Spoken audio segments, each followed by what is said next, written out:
The next content we'll pull in is a space.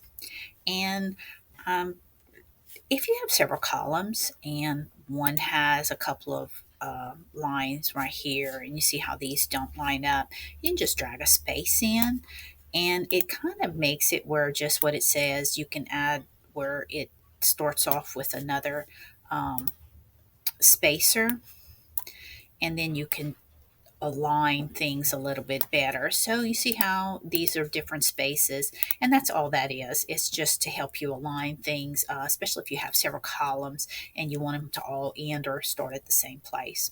And then we touched on the separator, and what I didn't tell you, see, I had grabbed one.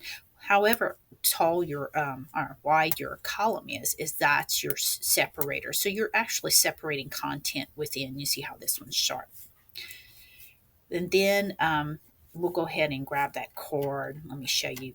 This actually looks nicer in a full one. You can kind of see the whole feature of it. So I'm going to grab it and pull it up here. Yeah.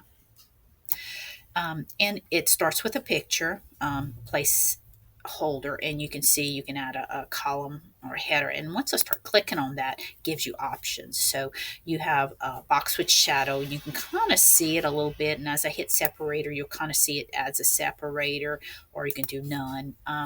You can add remove the headline if you want, image if you want, so it doesn't have an image. And then the same way you can toggle the position. So this is nice if you have maybe a staff, like let's say your principal and your vice principal, disciplinary, and you want to just do a nice little page. You can drop an image here and then stagger it, just so it breaks it up, and then you're not recreating all of this into a box. It just kind of does this. It's kind of like they call it a card or a business card. I think it kind of reminds me of.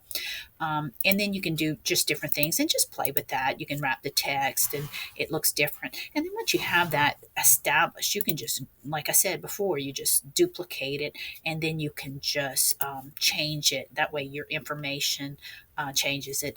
Some of the schools use these for their let's say their teacher and the para, and it just kind of told about their class. So they use it for a class page, and it looks really, really nice. So this is a nice little feature.